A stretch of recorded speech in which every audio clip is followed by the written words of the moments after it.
The sun hangs low over the Texas hills, casting golden light across the sprawling land I call home. My name's Micah Green, third-generation rancher. Proud black man. I work the same 12 acres my grandfather broke sweat over back in the 60s. Land hard won and harder kept. Cattle graze peacefully near the back fence. Chickens cluck somewhere behind the barn. And my border collie, Shadow, lounges on the porch like he owns the place.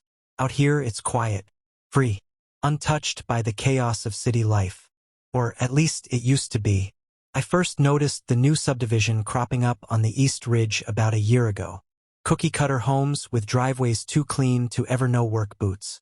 People in Autos and Lexuses moved in like they were on some HGTV episode called Colonize the Countryside. And at first, I didn't pay it no mind. Folks got a right to live where they want, just like I do. But then came the HOA. They call themselves Blue Ridge Valley Estates. Fancy, ain't it? They've got rules about everything. Lawn heights, fence colors, even what type of mailbox you can have. But none of that's supposed to apply to me. I ain't part of their subdivision. My ranch predates their whole community by 5 decades. And legally, their HOA has 0 jurisdiction over my land. Still, last month, a neatly folded letter showed up taped to my gate. Dear resident, your livestock are creating an unpleasant aroma for surrounding homeowners. Please take immediate action to maintain community cleanliness. Failure to comply will result in fines and further action. No signature, no return address, just a warning. I laughed at first, tossed it in the fire pit out back and didn't give it a second thought. But now, I'm not so sure I should've, because this morning, I found Shadow growling at fresh tire tracks in the dirt near my tool shed. Places no one but me has any reason to be. A chunk of my back fence looks like it's been kicked in. And my motion sensor camera, the one mounted on the barn, wiped clean. Like someone knew exactly what they were doing. There's no real damage. Nothing stolen. Just a presence. Uninvited. Unwelcome. Something's shifting. I can feel it in my bones. That same gnawing tension my grandfather used to talk about. How some folks smile at you with their mouths and curse you with their eyes. How peace is always borrowed when you're black and own what others think you shouldn't. I light up a Marlboro and lean against the porch rail, watching the sun sink below the trees. Shadow stiffens again, ears twitching toward the east. Toward Blue Ridge Valley. Something's coming.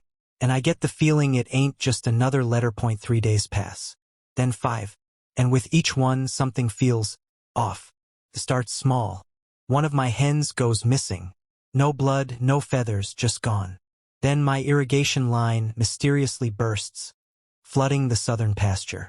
Could be coincidence. Could be age. But that line was brand new. Installed it myself last month. I patch it up, shake off the suspicion, and tell myself I'm being paranoid.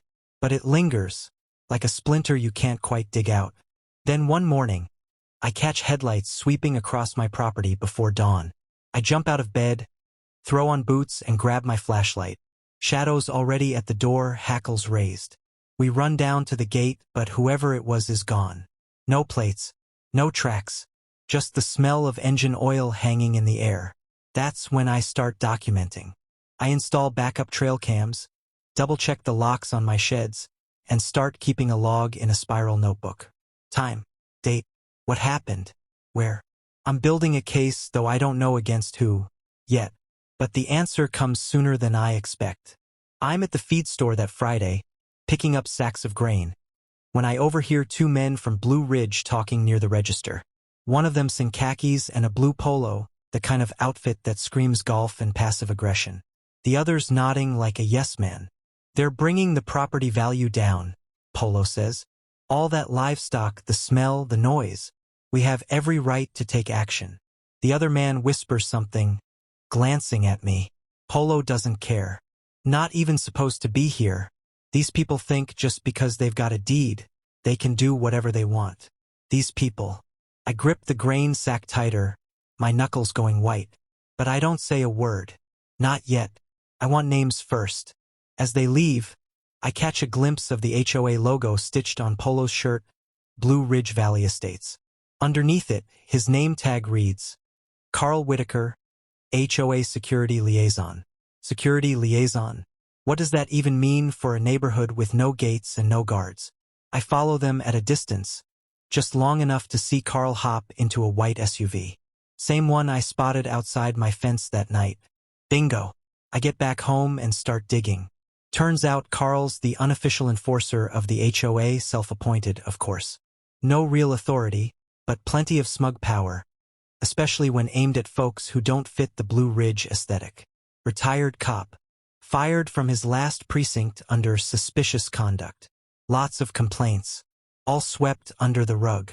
Now he plays neighborhood sheriff, pretending my land is some kind of problem he's been tasked to fix.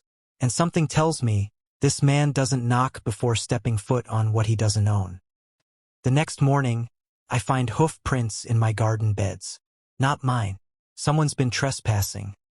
And they're getting bolder.